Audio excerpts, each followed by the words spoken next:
This is a production of WKNO Memphis. Production funding for Sports Files is made possible in part by the WKNO Production Fund, the WKNO Endowment Fund, and by viewers like you. Thank you.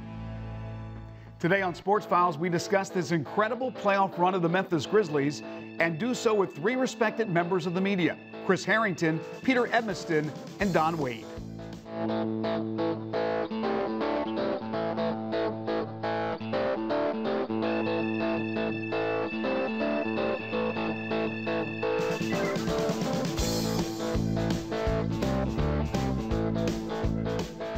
In print media, you often hear the expression deadline. In other words, there is a point in time that a story must be completed to appear in a particular edition of a newspaper or magazine. In electronic media, such as television, deadlines can also creep up, as in the case of this week's show. Today, we discuss the state of the Grizzlies and their impressive playoff run.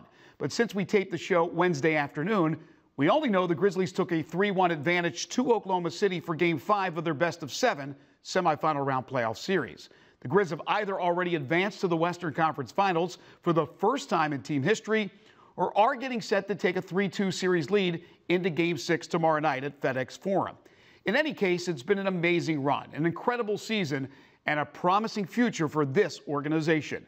And today we explore all aspects with three men who have been around for most of it all. It's our version of Grit and Grind, next on Sports Files.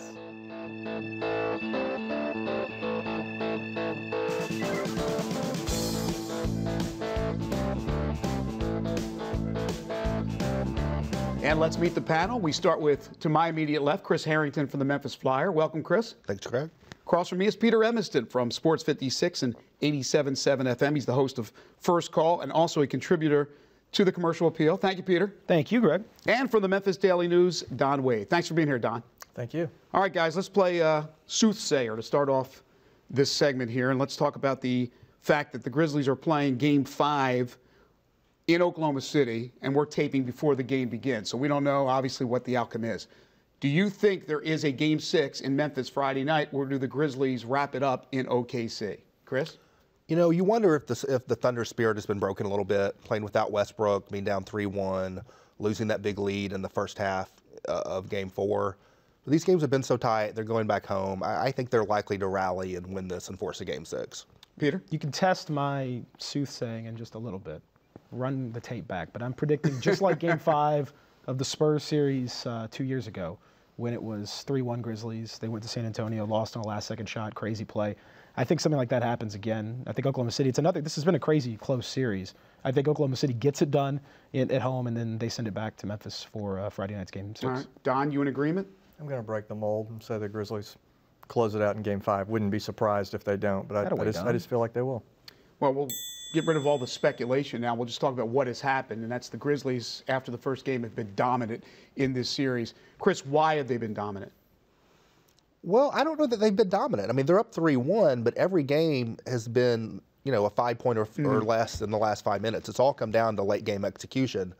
And I think the reason that they pulled these last 3 games out has been that their defense has been dominant in the last 5 minutes of these games. I mean, the Grizzlies' defense has put a hurting on Oklahoma City down the stretch of the last 3 games. And I think Oklahoma City has helped that by focusing too much of their offense on Kevin Durant and making it too easy for the Grizzlies' team defense to gang up.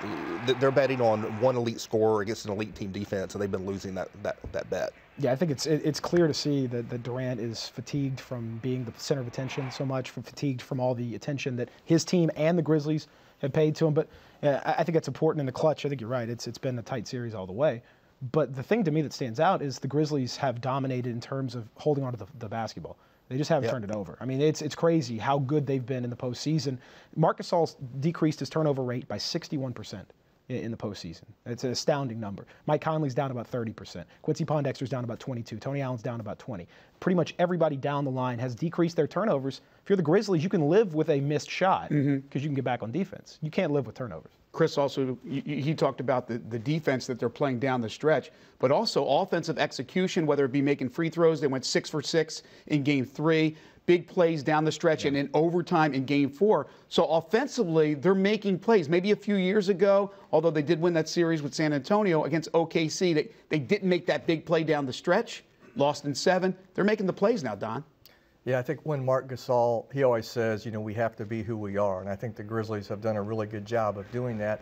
And they've especially done a good job of doing that since the trade of Rudy Gay. I was one of those who was for the trade of Rudy like yesterday, before it even happened. And all the numbers and everything we've seen, Mike Conley's emergence as an offensive player, Mark and Zach getting the touches they need, all of that is, I think, in large part because Rudy's no longer part of the equation. Is Jason Levian, Robert Pera, the hierarchy now with the Grizzlies, are they already vindicated because of how far the Grizzlies have gone from making the trade, which in some regards was controversial? Chris? Sure. I mean, yeah, I think they definitely are. I mean, I don't think it's impossible to think that if the trade had not gone down, they wouldn't still be here. I mean, I could see a scenario where they could still be where they're at regardless. But they have been a better team, at least statistically, post-trade than they were before trade. They've made it further in the postseason than they did last year, and they've cleaned up their salary cap going forward. So there's nothing about that trade that hasn't been a win for the team. Yeah, we knew what they had to do financially, and they did that. But the question was, who was going to pick up the scoring? You're trading your top scorer. Mike Conley has really rose to the occasion. Peter, he is playing at another level. Well, yeah, I mean, he's cover of Sports Illustrated, for crying out loud. That's, as an athlete, I don't know that it gets a whole lot better than that.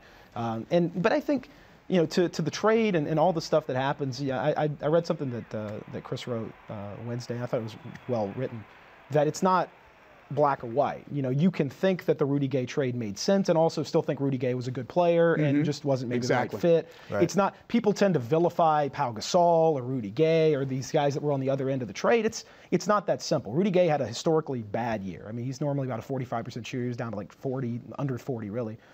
He wasn't as bad as he seemed this year, but at the same time, his absence has allowed Mike Conley to flourish, Marc Gasol to become, without question, a true star, best center in the league, defensive player of the year.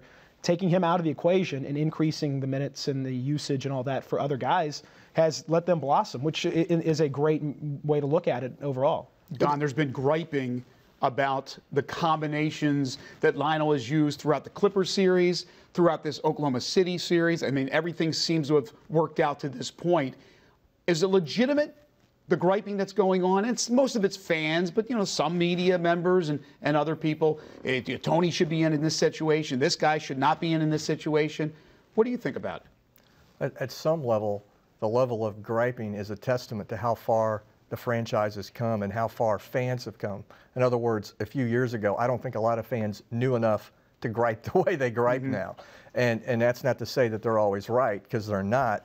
But you hear a surprising number of intelligent comments from people when they are examining these things. And I've never been one to think that Lionel was always right or always wrong on the combinations, but I do believe in what I call the Tony Allen equation, which is you can't decipher it. There's no mathematician alive that can, but he needs to be on the floor in those crunch moments late in the game. Even if he made 7 boneheaded plays before that, he'll still make the one play. We saw it in Game 4. He admitted he blew a defensive assignment, and then he recovered and made a huge play. I don't think Synergy or anybody else tracks that, but that's what Tony does. I personally think it's only been an issue in Game 1 in each series. And I do think it's been an issue, in my opinion, in those games in which, and admittedly, Tony Allen did not play well early in either of those games. It sort of gave the coaches a reason not to put him in the game.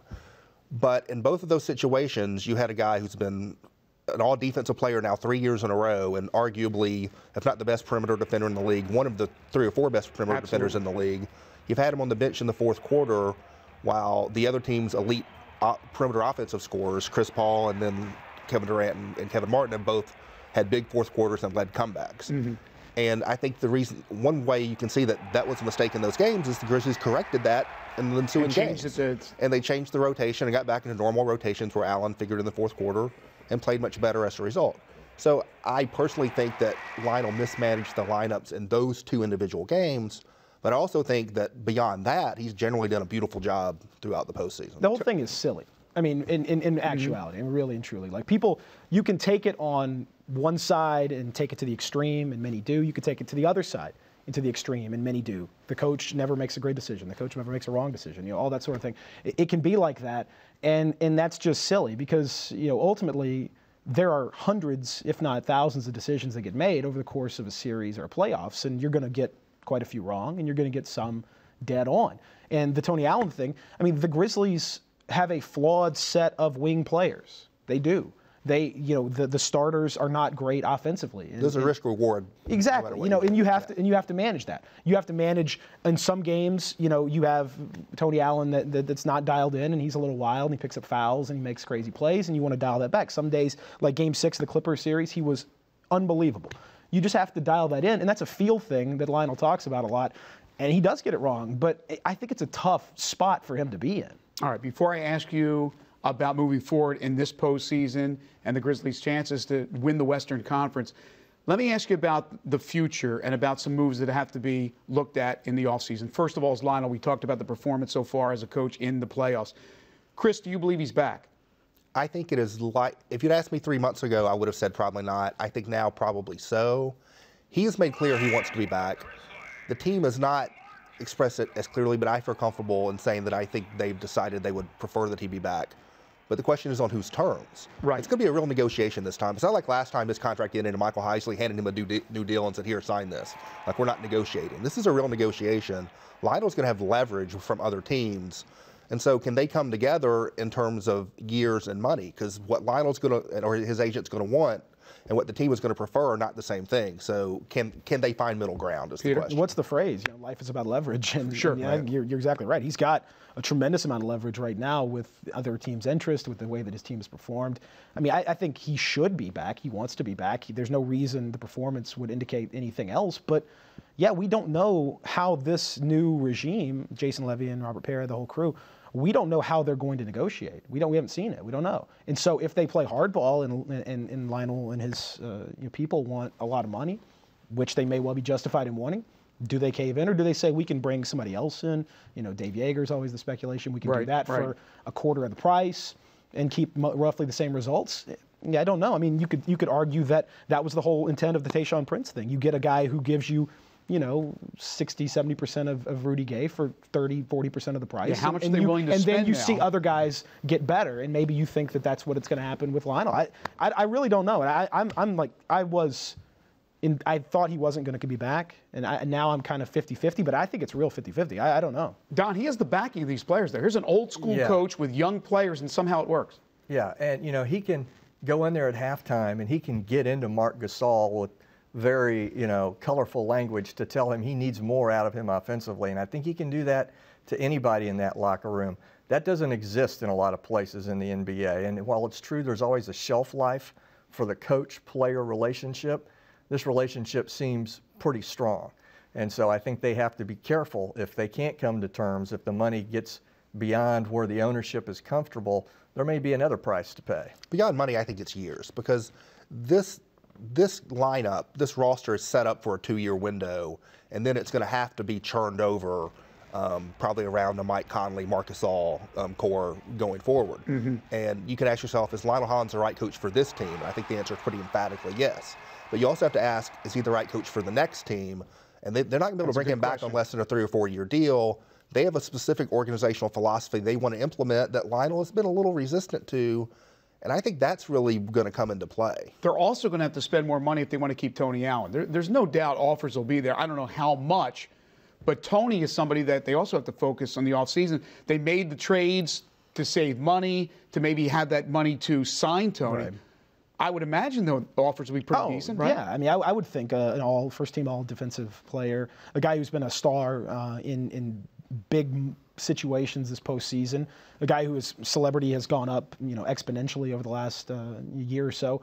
He will certainly command offers near the mid-level. Is he back? And I think I think so, because I think they've geared it to that point. They made that trade. They got rid of Maurice Spates. They got rid of Wayne Ellington. I mean, they did those things with the idea that they want to bring Tony Allen back. And if they don't, then you have to ask questions about the long-term planning. But I'll say this. That's another negotiation that might be a little trickier than you think. You would also have a lot of fans irate if they lose Tony Allen, fan favorite. I think the Tony situation is somewhat similar to the Lionel in that I'm convinced Tony clearly wants to be back. I know that the team wants him back, but again, on whose terms? Tony's agent is going to want a 3-year deal or more. The Grizzlies, because the way the roster's set up and Tony's age, they're only going to want to give him 2. And if there's a team out there, you look at what happened last summer with the Houston Rockets, where they gave a big contract offer to a center named Omar Sheik, who had been averaging like 12 minutes a game for the Bulls, but they thought this guy can come in and impact our defense. So if there's one other team out there in the league that thinks Tony Allen can transform their defense, and they're willing to give him a 3 or 4 year deal for above mid-level exception, that's going to be hard for the Grizzlies to match. Don? One of the unfortunate realities of pro sports as players get older is you always have to decide, are you going to keep the player longer than you want to, or are you going to get rid of them a little sooner than you want to? It's never perfectly timed, and the Tony Allen thing is a perfect example. And because of how hard he plays, his odds as he gets older for having some sort of catastrophic injury probably higher. Final couple of minutes, guys. I said we wouldn't speculate, but I am going to speculate here and have you guys speculate as well. Why did you lie, Greg? I lied. I lied to you. Assuming, and I think we all agree that whether they lose or not in Game 5, the Grizzlies are going to win this series. And it looks like the Spurs, I would imagine, will take care of the Warriors. How do you see the Grizzlies and the Spurs, who played 2 years ago with the Grizzlies upsetting them, a 1-8 in the first round, this time for the conference championship and a chance to play in the NBA Finals? How would you see that series, Peter? It was 2-2 in the regular season. Home teams won all 4 games. I think it would be incredibly tight. These are the two fewest turnover teams in the playoffs so far. They've got, I mean, Tony Parker's playing at a really high level. Tim Duncan is a phenomenal guy. And you talk about years, and these things don't end the way that it will with Tim Duncan. He is unreal, and he's going to be a big part of this series. I think it goes 7. I feel good. I feel the love. I'm saying the Grizzlies win it. Chris? I think it's a 6 or 7 game series. I suspect there's a romanticism around the Grizzlies now around the country. Sure People is. are tired of the Spurs. I think the Grizzlies could end up being favored by a lot of people in the series, although the Spurs probably should be based on their regular season in the home court. I'll make an official prediction when I research it, but my feeling is I may go Grizzlies in 6. Don? I'll go Grizzlies in 7, which kind of bucks the trend because they'd have to win there. I think they can do it. I just think it's going to come down to the last possession, probably. I think How fun is this? Oh, it's great. It's crazy. How fun is this? We're Cannot halfway through believe May. We're closing into almost FedEx St. Jude Classic golf time, where basketball is like in a rearview mirror, and we're still talking about a team that's active, that's still in the playoffs. Ruining vacations all across the Memphis area. Yes. We're all changing our plans. Chris Harrington, thank you so much for joining us. Always Thanks, sir. enjoy reading your work on the Grizzlies and the Memphis Flyer. Don Wade, of course, he's on with me on radio every Tuesday. We appreciate that with the Daily Dish and, of course, the Memphis Daily News. And my good buddy over at Sports 56 and 87.7 FM, Peter Edmiston, who's done a bang-up job in contributing to the commercial appeal. Thank you so much, Peter. Thank you, Greg. Enjoy, guys. Thanks for being with us. We'll take a break. Coming up next, it's overtime.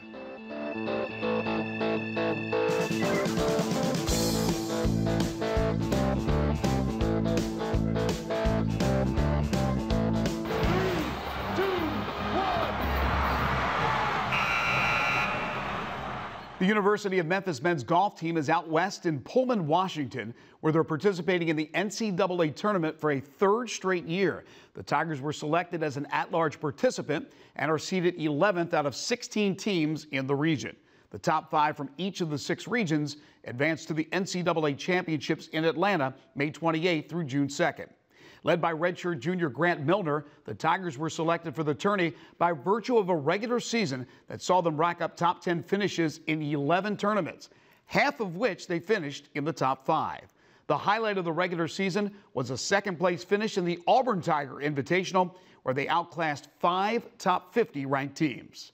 Before the Tigers headed out west, I sat down with Coach Grant Robbins and Grant Milner to discuss the season to date and the chance for the Tigers to advance. Well, Coach, 3 straight years now making the NCAA tournament. Congratulations on that. And how'd you get it done this year? We played really well when it counted. I think that was the main thing. Our year this year was a little up and down, but we played well in some key tournaments. And I think we had 4 wins over top 25 teams and 16 wins over teams ranked in the top 50. And I think our good wins offset our bad losses, so got us in. Grant, you got in as an at-large. You didn't win the Conference USA tournament like last year. In fact, you had a bad tournament. So what's the vibe like going into Pullman to play in the regional? We're just excited to be there. There's nothing to lose. Some of the teams that are ranked up there in the top 10 and top 25, they're expected to make it on to nationals, and we're just kind of on the back burner. So I think we're going to go up there and try to play loose and confident and just see what happens. Like I said, we've got nothing to lose. Coach, is there such thing as momentum in golf where there isn't in a lot of sports? You had the bad conference tournament. You've had a lot of time now in between after hearing that you're an at-large pick. How do you get rid of the bad vibes, or is there such thing? If you won that tournament, would you have been able to take that mo into this tournament? Yeah, well, last year, look at last year. We you know, played well at conference, and that carried over to regionals and played well there and got on to nationals. This year's a little bit different, but I think it's going to be a positive because you know, the last two tournaments of the spring, there was that pressure of making it to the NCAA tournament. We were in, but with our poor play at conference, it kind of put us on the bubble. And now I think that the pressure's lifted. We made it, and I think they're going to go out there and play with some confidence, and it's almost like a new season. You know, we've got the regular season out of the way, the conference tournament out of the way, and now it's, you know, everybody starts from scratch. Everybody's got a chance to advance to nationals, and that's the way you got to look at it. We got to go in there and play with confidence. And I know if we play to our capabilities, we can advance. And we just got to go out there and with that mindset and not just be happy to get there, but go out there with the intention of playing our best golf and advancing. Do you like the draw, Grant? Yeah, I think so. I mean, we're going to Washington State. I mean, I've never played golf in the Pacific Northwest before, so that should be pretty cool. But, you know, it's a link-style golf course. It's a longer golf course. I think that sets up well for us. We've got long hitters. But, you know, we've got the talent to do it. There's no question about that. It's got to all come together. And that's the crazy thing about golf. You know, you never know when it's all going to happen for you. I mean, you look at, you know, guys on tour that, you know, hadn't won. Jeff Maggard hadn't won in 6 years, but he's in contention at the Players. Right. So you never know when it's going to come together for you. And last year it came together for us at the right time, and I'm hoping it's going to do the same thing this year. You mentioned it's a links-type golf course. What can you guys do to prepare? You know what the course is about, but you haven't played there. You obviously get a couple practice, and as we air this, you have already played your first round, so you're going to get a couple of you know, times around the course. But is there anything you do to prep for that? It's hard to prep for a tournament up there because the grass is completely different. You know, the fairways will be bent grass and the greens will be bent grass, so not able to prepare on that. But we're fortunate here that we have such good and demanding golf courses that we play day in and day out. So going to a regional where the golf course is going to be set up very difficult, it's not going to be intimidating for us because, you know, the courses we play here in town, playing Colonial South and playing TPC Southwind and courses like that where you have to be on top of your game to play well. We go into a regional, we're not intimidated. Yeah, it gives you different challenges. Grant, you had a breakthrough tournament at East Tennessee State, and that was a big momentum builder for not only the team but for you individually. Talk about that and what this season's been like for you. Well, it just gave me more confidence. You know, I always knew that was always a goal of mine. I always wanted to win a college tournament, and I knew I was capable of doing that. It just had to all click for me, and I got off to a great start in the tournament, and then in the second round, I really didn't have much going, and then I birdied 6 out of the last 7 holes, and all of a sudden I had a 5-shot lead going to the last round. So it kind of came out of nowhere, but you know, it's just given me more of a leadership role, I feel like, too. You know, I've always kind of had a voice for the team, but now that my play has stepped up a level, I think that's been something that's definitely helped the team out. And, you know, I'm just trying to use my experience to help the guys that haven't been there before. Well, some players carry over season to season. I would imagine each team has its own distinction, has its own personality. What's the personality of this team? This team, the difference in this team and last year is depth. I think last year we had 2 guys that were really good, and Jonathan and Jack. This year we have different players that are stepping up at each tournament. You've had Grant that's played extremely well and it's been consistent all year, and then you've had Will that's had some good tournaments, and Thomas Perot, a freshman, has had some good tournaments. Every one of them has stepped up at different times. The key for us is to get, you know, 5 of them playing at their capabilities at the same time, and that's, you know, something that hasn't happened yet, but this is the perfect opportunity for that to happen. Everybody's playing well. We just got to go put it together. Grant, what do you think this run, 3 years in a row, you've been around for this in the NCAA tournament for this golf team, what does it mean overall for exposure to the University of Memphis and the golf program? It means everything. You know, that's what you want to do. That's why you're here. You're here to hang banners. You're here to be in the record books. You're here to put more trophies in that trophy case in there. And it's been really cool to be able to do that. And there really is nothing better than teeing it up in an NCAA tournament. The feeling that you get in your body, you know, stepping out on a great golf course in a different part of the country. You know, we played in Indiana 2 years ago, last year in Kentucky, and this year in Washington. And you know, people are starting to notice us, and I think that's really key for not just right now, but for the future of the program going forward. And Coach, we've talked about this before. It doesn't hurt with recruiting, does it? No, not at all. You know, it's 3 years in a row and 4 out of the last 6, and regionals has become an expectation, and we've got and we're getting very good players in here, and these guys like Grant have set the foundation and just going to allow us to keep getting better and moving forward. Well, gentlemen, thank you very much again for being with us. Best of luck to you. Always good to see you, Coach. Good to see you, Greg. And Grant, thank you so much for your time. Hopefully you make it to the next round, the NCAA finals, like you did last year. Best of luck. Thanks. And that'll put a wrap on this week's show. Remember, if you have missed any of our previous shows or would just love to see an episode for a second time, simply log on to WKNO.org and click on KNO Tonight. Have a great week, and we'll see you next time.